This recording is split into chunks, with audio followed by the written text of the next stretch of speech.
सुप्रभात मेरे प्यारे बच्चों, आप कैसे हैं? मैं आशा करता हूँ आप स्वस्थ होंगे, सुरक्षित होंगे।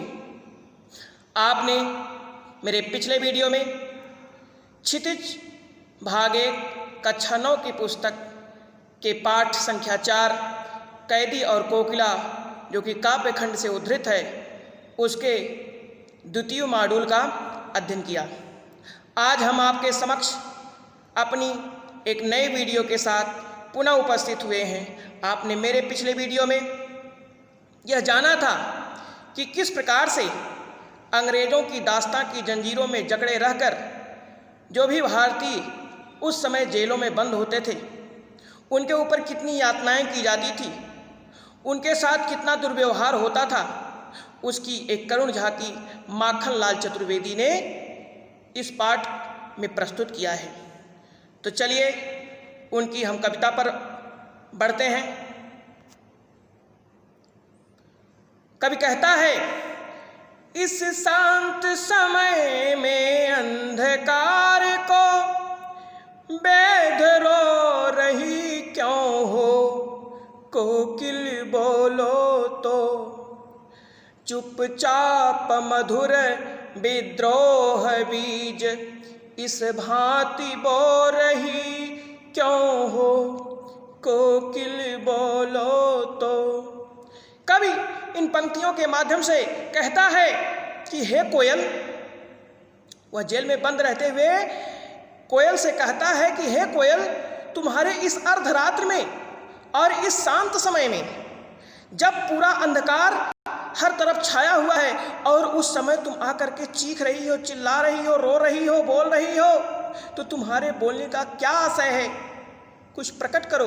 कहीं तुम चुपचाप मधुर विद्रोह बीज इस भांति बो रही क्यों हो, कहीं तुम इन जेल के अंदर बंद कैदियों के अंदर एक विद्रोह की अग्नि तो नहीं जला रही हो?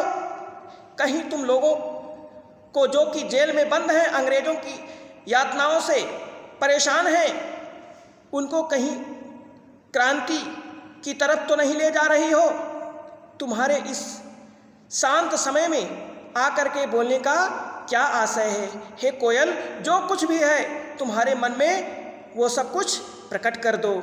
कवि इन पंक्तियों के माध्यम से कहना चाहता है कि आधी रात में जब चारों ओर शांति छाई हुई है तो तू बोलती है तो लगता है जैसे शांत अंधकार को भेदती हुई रुलाई हो। हे कोयल, बताओ कि तुम अपने गान के माध्यम से इतनी मधुरता से शासन के प्रति, अंग्रेजों के प्रति विद्रोह के बीच क्यों बो रही हो? अर्थात तुम शासन के खिलाफ लोगों में विद्रोह की भावना जगाने के भाव की सूचना दे रही हो कि हे भारतीयों, जग जाओ और स्वतंत्रता की तरफ उन्मुख हो जाओ। इस तरह से दास्तां की जंजीरों में जकड़े रह करके अपने आप को कभी सुखी नहीं पाओगे।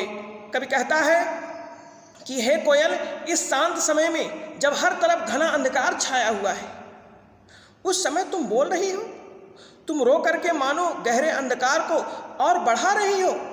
हे कोयल, कुछ तो बोलो। इस अर्धरात्र में तुम बोल करके मानो विद्रोह का बीज हम सबके हृदय में उत्पन्न कर रही हो। इसलिए हे कोयल, जो भी मन में हो सब कुछ प्रकट कर दो। इस तरह से शांत रह करके काम चलने वाला नहीं है। अगर तुम यह चाहती हो कि हम लोग स्वतंत्रता के लिए आंदोलन में कूद पड़े, तो हम लोग अवश्य कूदेंगे और अपने देश को आज़ाद कराएंगे। तो कवि अगली पंक्तियों में कहता है, शासन की कटु आलोचना करते हुए कि अंग्रेजों का शासन कैसा है। वह कहता है, काली तू रजनी भी काली, शासन की करनी भी काली, काली लहर कल्पना काली, मेरी काल कोठरी काली, टोपी काली कमली काली, मेरी लौह श्रृंखला काली, पहरे की हूँ कृति की प्याली, पहरे की हूँ कृति की ब्याली, किस पर है गाली ए आली। कभी कहता है कि हे कोयल, हे सखी, तुम जो इस अर्धरात्रि में आकर के बोल रही हो, कूक रही हो, कहीं तुम अंग्रेजों की शासन की काली करनी के बारे में तो नहीं बता रही हो? हमारे समाज में काले रंग का अशांति एवं दुख का प्रतीक माना गया है। तो कभी उस काले रंग के माध्यम से और उस कोयल को संकेतित करते हुए कहता है कि हे कोयल, काली तू भी काली है, इस अंग्रेजों के शासन काल में तू और काली हो गई है, और रजनी भी काली, और यह रजनी माने रात्रि भी काली हो गई है। शासन की करनी भी काली, और जो अंग्रेजों की शासन की करनी है, जो कुछ हमारे ऊपर अत्याचार अनाचार हो रहा है, वो भी सब काले कारनामे हैं। और कभी कहता है कि काली लहर कल्पना काली, जो समुद्र नदियों में लहरें उत्पन्न होती हैं वो भी काली हो गई हैं, और जो मेरे अंदर कल्पनाएं उठती हैं, कविता लिखने के प्रति जो हमारे अंदर भाव उत्पन्न होते हैं, वो भी इस जेल में रहते हुए, यातनाओं को सहते हुए, वो भी काले पड़ गए हैं। और कभी कहता है मेरी काल कोठरी काली, और क्या काला हुआ है? मेरी काल कोठरी, जिस काल कोठरी के अंदर मैं बंद हूँ, जिस जेल के अंदर मैं बंद हूँ, वह कोठरी भी काली है।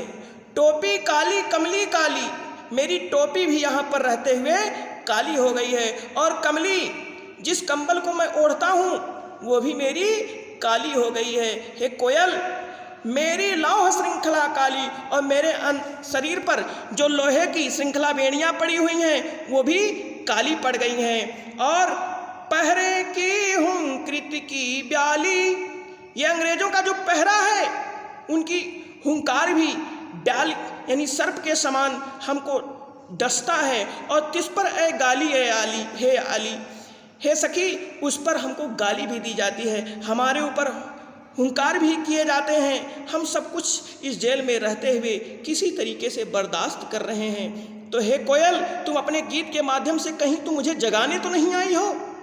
तो कभी कहता है कि हे कोयल, रात काली है और तू भी काली है, इस शासन की करतूतें भी काली हैं, लहरें भी काली हैं, कल्पना का रंग भी काला हो गया है, मेरे सिपाहियों की टोपियां भी काली हैं, कैदियों के कंबल सभी काले हैं, मेरी लोहे की जंजीर भी काली है, अर्थात पूरा परिवेश अमानवीय है और जलालत से भरा हुआ है, प्राणों पर भी संकट है। ऐसे में जबकि शासन इतना क्रूर और निर्दयी है, उस समय तुम आकर के बोल रही हो तो जरूर कुछ न कुछ बात है। इसलिए हे कोयल, जो भी मन में हो स्पष्ट कह डालो कि क्या तुम अंग्रेजों की इस दास्तां की जंजीरों को अब स्वीकार नहीं करना चाहती? अब जो भी कुछ हो मन में वह सब कुछ प्रकट कर दो। तो कवि इन पंक्तियों के माध्यम से अंग्रेजों की शासन के बारे में बताया है कि उसकी कथनी करनी सब कुछ दुख और अशांति का प्रतीक है। तो चलिए आज आपने क्या सीखा, हम कुछ बहुविकल्पीय प्रश्नों पर बढ़ते हैं। प्रश्न नंबर 1, कवि ने ऐसा क्यों कहा कि शासन की हर करनी काली है? आपके विकल्प हैं का, क्योंकि शासन काले रंग का होता है, खा, क्योंकि शासन काला होता ही है, गा, क्योंकि अंग्रेजों की नीतियां लोगों को अंधकार में डालने वाली थी, घा, उपर्युक्त सभी। तो आपने अनुमान लगा लिया होगा कि आपका कौन सा विकल्प सही है। जी हाँ, आपका विकल्प गा सही है, क्योंकि अंग्रेजों की नीतियां लोगों को अंधकार में डालने वाली थी, इसलिए कवि ने कहा कि उसकी शासन की करनी कथनी सब कुछ काला है। हम अगले प्रश्न पर बढ़ते हैं। प्रश्न नंबर 2, कवि के अनुसार रात के शांत माहौल में कौन अंधकार को बेंध रहा है? आपके विकल्प हैं का, स्वयं कवि, खा, कोयल, गा, जेल के कैदी, घा, इनमें से कोई नहीं। तो आपने अनुमान लगा लिया होगा कि आपका कौन सा विकल्प सही है। तो आपका विकल्प खा सही है, कोयल।